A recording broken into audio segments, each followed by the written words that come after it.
ఓం శ్రీ గురుభ్యో నమః. శ్రీ విశ్వావసునామ సంవత్సర భాద్రపద మాసం పౌర్ణమి రోజున పూర్వభాద్ర నక్షత్రం కుంభరాశిలో సంపూర్ణ రాహుగ్రస్త చంద్రగ్రహణం అనేది ఏర్పడింది. అంటే సెప్టెంబర్ 7వ తారీఖు నైటు 9:57 ప్రారంభమై ఈ గ్రహణం అలానే తెల్లవారుజామున 3:29 వరకు ఉంటుంది. అంటే చంద్రగ్రహణము సంపూర్ణ చంద్రగ్రహణం ఉంటుంది. అలానే 9:57 ప్రారంభమై సంపూర్ణ చంద్రగ్రహణం మధ్యకాలం 11:41 ఉంటుంది. చంద్రగ్రహణం విడుపు ప్రారంభం 12:22 వరకు ఉంటుంది. సంపూర్తిగా పోయేది పుణ్యకాలం ఏమిటి అంటే 3:29. అంటే సంపూర్ణ చంద్రగ్రహణ బింబ స్పర్శకాలం అనేది 1:22 పాటు ఉంటుంది. ఇది కుంభరాశిలో సంపూర్ణ చంద్రగ్రహణం అనేది ఏర్పడింది. అయితే ఈ సంపూర్ణ చంద్రగ్రహణం కొన్ని రాశుల వాళ్ళకు అనుకూలంగా ఉంటుంది, కొన్ని రాశుల వాళ్ళకు ప్రతికూలంగా ఉంటుంది. అంటే ప్రతికూలంగా ఉన్నది ఏమిటి అంటే మనకి 7వ తారీఖు రాత్రి నుంచి ప్రారంభమై 8వ తారీఖు తెల్లవారుజామున వరకు ఉంటుంది. ఆదివారం రోజున ప్రారంభమై తెల్లవారితే సోమవారం వరకు ఉంటుంది. ఇక్కడ ఈ గ్రహణం అనేది కొన్ని రాశుల వాళ్ళకి సుఫలితాలను ఇస్తుంది. ఆ సుఫలితాలను ఎవరికంటే మేషము, ధనస్సు, వృషభము, కన్యా రాశుల వాళ్ళకి సుఫలితాలను ఇస్తుంది. ఈ నలుగురికి కూడా అదృష్ట రాజయోగం కలిసి వచ్చే అవకాశం అనేది బాగా ఎక్కువగా ఉంటుంది. కుంభరాశి, వృశ్చిక రాశి, కర్కాటకము, మీనం వాళ్ళకి దోషంగా ఉంటుంది. అలానే మకరము, తుల, సింహము, మిథున రాశి వాళ్ళకి మధ్య రకమైన ఫలితాలు వస్తాయి. అయితే శుభాలు కొంతమందికి శుభాలు, కొంతమందికి అశుభాలు, కొంతమందికి మధ్య రకంగా ఉంటుంది. ఎలాంటి బాధపడాల్సిన అవసరమూ లేదు. ఇక్కడ కొంతమందికి అదృష్టంగాను, కొంతమందికి మధ్య రకంగాను, కొంతమందికి దోషంగా ఏర్పడుతుంది. ఆ దోషానికి సంబంధించిన పరిహారాలు కూడా చెప్తాను. అదృష్టం ఎవరికి వరిస్తుంది, ఎవరికి వరించదు అనేది నేను చెప్పాను క్లియర్గా. అయితే ఈ ద్వాదశ రాశుల వాళ్ళందరికీ కూడా ఎవరెవరికి ఎలాంటి ఫలితాలు వస్తాయో మనం ఒకసారి తెలుసుకుందాం. కన్యారాశి వాళ్ళకి ఈ గ్రహణ ప్రభావం ఏ విధంగా ఉందో ఒకసారి తెలుసుకుందాం. కన్యారాశి వాళ్ళకి ప్రధానంగా 6వ స్థానంలో ఈ గ్రహణం ఏర్పడుతుంది. ఈ గ్రహణం వల్ల 6వ స్థానం అంటేనే శత్రు, రుణ, నరదృష్టి, దుఃఖము, పీడ ఇలాంటివన్నీ స్థానం కలిగే స్థానం ఏంటంటే 6వ స్థానం. అంటే 6వ స్థానంలో కన్యారాశి వాళ్ళు ఎవరైతే ఉంటారో ఎంత అప్పులున్నా అప్పులన్నీ తీరిపోతాయి.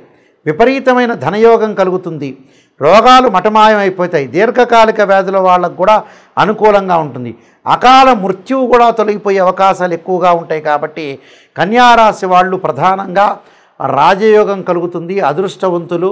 అంటే శత్రువులు దూరం అవుతారు, శత్రువులు మిత్రులుగా మారిపోతారు, రుణబాధలు తగ్గుతుంది, నరదృష్టి పోతుంది, దుఃఖం అనేది పోతుంది, హ్యాపీగా ఉండే అవకాశాలు ఎక్కువ ఉంటాయి. పీడలు కూడా తగ్గిపోయే అవకాశాలు ఎక్కువ ఉంటాయి. అంటే ఎంత క్రెడిట్ ఉన్నా ఎంబడే తీరిపోయే అవకాశాలు ఉంటాయి. కన్యారాశి వాళ్ళు లోన్లు తీసుకుంటారు, లోన్లు తీసుకున్న ఆ లోన్లను తీర్చే అవకాశాలు ఎక్కువ ఉంటాయి. అలానే ఆకస్మికంగా ధనలాభం, భర్త వల్ల భార్యకి, భార్య వల్ల భర్తకి, వాళ్ళ చుట్టాల ద్వారా ఆస్తిపాస్తులు కలిసి ఇచ్చే అవకాశాలు ఎక్కువ ఉంటాయి. అన్నదమ్ములకు కూడా పిత్రార్జితం కలిసి రావటం, కోర్టులో సమస్యలు తీరి వాళ్ళకు ఆదాయం బాగా పెరిగే అవకాశాలు ఎక్కువ ఉంటాయి. వ్యాపారరీత్యా కూడా బిజినెస్ ఎక్స్పాండ్ చేయటం, ఉన్న చోట కంటే వేరే చోట బాగా ఆదాయం బాగా పెరగటం, ఉద్యోగస్తులకు స్థానచలనంగా జరగటం, ఉద్యోగస్తులకి ప్రమోషన్లు, ఇంప్రూవ్మెంట్లు వచ్చే అవకాశాలు బాగా ఎక్కువ ఉంటాయి. అంటే ఆకస్మికంగా బంధువుల ద్వారా, చుట్టాల ద్వారా, వేరే వాళ్ళ చుట్టాల్లో బంధువులు మరణం ద్వారా కూడా వీళ్ళకి ఆస్తిపాస్తులు కలిసి వచ్చే అవకాశాలు ఖచ్చితంగా ఉంటాయి. అది గవర్నమెంట్ ద్వారా కూడా కలిసి వచ్చే అవకాశాలు బాగా ఎక్కువ ఉంటాయి. గృహయోగం కలిగే అవకాశం ఎక్కువగా ఉంటుంది. గృహయోగమే కాదు, అగ్రికల్చర్ ల్యాండ్ కొనుగోలు చేస్తారు. అంటే ఆస్తిపాస్తులు కలిగే అవకాశాలు బాగా ఎక్కువ ఉంటాయి కన్యారాశి వాళ్ళకి. సహజంగా శత్రువులు మిత్రులుగా మారిపోతారు వీళ్ళకి. గతంలో మనం శత్రువులు అనుకుంటాం, ఆ శత్రువులు వచ్చేటప్పటికల్లా మీ కాళ్ళ దగ్గరికి వచ్చే అవకాశాలు ఎక్కువ ఉంటాయి. అంటే మిత్రులుగా మారిపోయే అవకాశాలు ఉంటాయి. బెటరే కదా, శత్రువులు మిత్రులుగా మారిపోయారంటే. అదృష్టం కలిగే అవకాశాలు ఎక్కువ ఉంటాయి. రకరకాల పీడలు, నరదృష్టి, ఎవడన్నా మన మీద పడరాని వాడు ఉంటాడు, వాడికే దెబ్బ తగులుతుంది కానీ మనకి దెబ్బ తగిలే అవకాశం లేదు. కాబట్టి కన్యారాశి వాళ్ళకి షష్టమ స్థానంలో ఈ చంద్రగ్రహణం కంప్లీట్ చంద్రగ్రహణం కలగటం అనేది చాలా అనుకూలంగా ఉంటుంది. కాబట్టి ఇక్కడ ఏదైతే సంపూర్ణ చంద్రగ్రహణం కంప్లీట్ లూనార్ ఎక్లిప్స్ వల్ల వీళ్ళకి మంచి లాభాలు కలిగే అవకాశం ఉంటాయి. మరింత లాభాలు కలగాలని నేను కొన్ని రెమెడీస్ అనేవి చెబుతున్నా. ఆ రెమెడీస్ పాటించండి, మీకు మంచి జరిగే అవకాశం ఖచ్చితంగా ఉంటుంది. ఈ గ్రహణ మధ్యకాల సమయంలో ముఖ్యంగా చేయాల్సిన కొన్ని ప్రత్యేకమైన పరిహారాలు ఉంటాయి. మనకి ఈ సంపూర్ణ చంద్రగ్రహణం దోష ప్రభావం తగ్గాలి అని అంటే తగ్గటమే కాదు, అందరికీ కూడా మరింత మెరుగైన ఫలితాలు రావాలంటే కొన్ని ప్రత్యేకమైన పరిహారాలు చేసుకోవాలి. అంటే పరిహారం చేసుకోవాలంటే జన్మజాతకంలో చంద్రుడు ఎలా ఉన్నాడు, గ్రహస్థితి ఎలా ఉంది, ఆ రోజున పరిస్థితి గోచారీత్యా ఏ విధంగా ఉంది, ఏ దశలు జరుగుతుంది అనేది కూడా చూసుకోవటం కూడా చాలా ముఖ్యమే. అయితే ఏంటంటే అవి చూసుకున్నా చూసుకోకపోయినా ఎలాంటి విషయాలు మనం ముందుకు వెళ్ళాలో తెలుసుకుందాం. ముఖ్యంగా ఎలాంటి విషయాల్లో ముందుకు వెళ్ళాలంటే ఇక్కడ ఈ గ్రహణ సమయంలో పట్టు విడుపు స్థానం అనేది ఉంటుంది. అంటే గ్రహణం పట్టేటప్పుడు నదీ స్థానం కానీ సముద్ర స్థానం కానీ చేయాలి. అది కుదరని పక్షంలో ఇంట్లో స్నానం చేయటం కానీ చేసిన తర్వాత ఏదైతే మనం సాయంకాలం పూట 9:57 చంద్రగ్రహణం అనేది మనకు ప్రారంభం అవుతుంది. ఇది భారతదేశంలో కనపడుతుంది, న్యూయార్క్లో కనపడదు. ఈ గ్రహణం పట్టిన తర్వాత 9:57 స్నానం చేయటం అనేది చేయాలి. అలానే విడుపు స్థానం అంటారు. రాత్రి 12:22 విడుపు స్థానం అంటారు. అంటే విడుపు స్థానం అంటే ముగింపు చివరికి ఎప్పుడు ముగింపు అవుతుందంటే 1:26 ముగింపు అవుతుంది. అంటే 1:26 స్నానం చేయాలి. అంటే 9:57 ఒక స్థానం, 1:26 ముగింపు స్నానం చేయాలి. చేసిన తర్వాత ఇక్కడ ఓం నమః శివాయ పంచాక్షరి చేసుకోవటం, ఆ గ్రహణ సమయ కాలంలో జపం చేసుకోవాలి. ఎప్పుడు కూడా గ్రహణ సమయ కాలంలోనే జపం చేయాలి.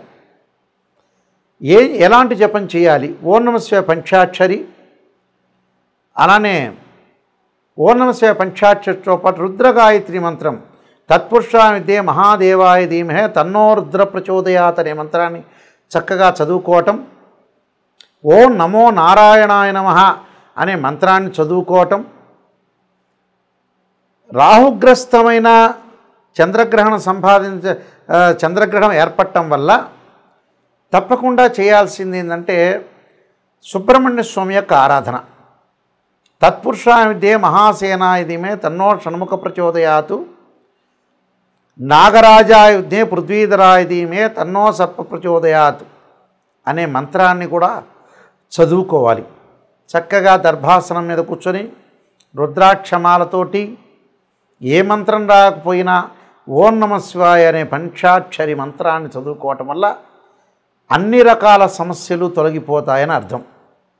అంటే సర్వదోషాలు ఉన్న వాళ్ళకి, ఎందుకంటే గ్రహణ ప్రభావం అనేది ఎలా ఉంటుందని అంటే ఏదైతే గ్రహణం అనేది ఏర్పడిందో చంద్రగ్రహణం మళ్ళీ చాలా కాలం పాటు ఆ చంద్రగ్రహణం యొక్క ప్రభావం అనేది ఒకటి ఉంటుంది.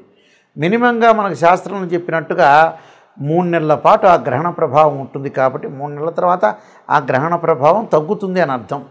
ఈ 3 నెలల పాటు ఉన్న గ్రహణ ప్రభావం ఎవరికైతే ఉంటుందో వాళ్ళందరూ కూడా ఖచ్చితంగా గ్రహణ సమయంలో జపం చేయటం చాలా ఇంపార్టెంట్. అలానే గాయత్రి మంత్ర జపం చేయటం కూడా చాలా చాలా మంచిది. అంటే జపం వల్ల ఏమవుతుందంటే మనకు మోక్ష మార్గం, జపం వల్ల జాతకపరంగా ఉండే దోషాలు తొలగిపోతాయని శాస్త్రంలో చెప్పారు. ఆ జప సమయంలో ఓం నమః శివాయ ఒక్కసారి పంచాక్షరి చేసినా అది 1000 రెట్ల ఫలితం ఇస్తుందని శాస్త్రంలో చెప్పారు. కాబట్టి ఖచ్చితంగా గ్రహణ సమయంలో భగవంతుడి యొక్క ఆరాధన చేయటం వల్ల చాలా మంచి జరిగే అవకాశాలు ఎక్కువగా ఉంటాయి. కాబట్టి గ్రహణ సమయంలో కార్యక్రమాలన్నీ కూడా మనం భగవంతుడి యొక్క ఆరాధన చేయటం చాలా మంచిది. ఆరాధనతో పాటు చాలామంది కూడా ఈ భాద్రపద మాసంలో ఈ పౌర్ణమి రోజున కూడా పితృ కార్యక్రమాలు ఆపాల్సిన పని లేదు. ఉదయం పూట పితృ కార్యక్రమాలంటే అపరాహ్న సమయంలో చేసుకుంటారు. ఆ అపరాహ్న సమయంలో కార్యక్రమంలో చేసుకోవచ్చు వాళ్ళు. తప్పులే 7వ తారీఖు ఉదయమైనా 8వ తారీఖు ఉదయం పూటైనా అపరాహ్న సమయం అంటే 1:30కి మధ్యాహ్నం పూట చేస్తారు. పితృ కార్యక్రమాలు నిర్వహించుకోవచ్చు. పితృ కార్యక్రమాల సమయంలో తద్దినాల ఆబ్దికాల సమయంలో గ్రహణం ఉండదు కాబట్టి చేసుకోవచ్చు. దాని తర్వాత గర్భవతులు, ముఖ్యంగా ఎవరైతే గర్భవతులు ఉన్నారో వాళ్ళు గృహంలోనే ఉండవచ్చు. అయితే తమ కార్యక్రమాలు చాలామంది కూడా బెడ్ మీద నుంచి లేవకూడదు, బయటికి వెళ్ళకూడదు, వాష్రూమ్కి వెళ్ళకూడదు, ఇలాంటి ఇబ్బందులు ఏం లేవు. వాష్రూమ్కి వెళ్ళొచ్చు. గ్రహణాన్ని వీక్షించకుండా ఉంటే చాలు.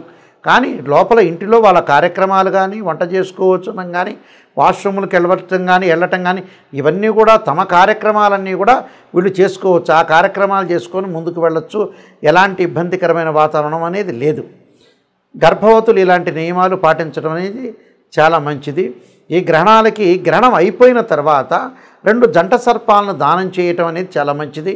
2 జంట సర్పాలని, అలానే వస్త్రాన్ని, గుడదానము, అలానే నెయ్యి దానము, నేను చెప్పిన ఎవరైతే రాసుల వాళ్ళకి అనుకూలంగా లేదో వాళ్ళు దానం చేయొచ్చు. అంటే ఆజ్యదానం, గుడదానం, వస్త్రదానం, సర్పదానం, అలానే బియ్యం దానం లేక ఒడ్లు దానం, అలానే మినుములు, ఉలవలు దానం చేయటం చాలా మంచిది. ఈ దానం వల్ల మంచి జరిగే అవకాశం ఖచ్చితంగా ఉంటుంది. మీ అందరికి కూడా మంచి జరగాలని ఆశిస్తూ సర్వే జన సుఖినో భవంతు.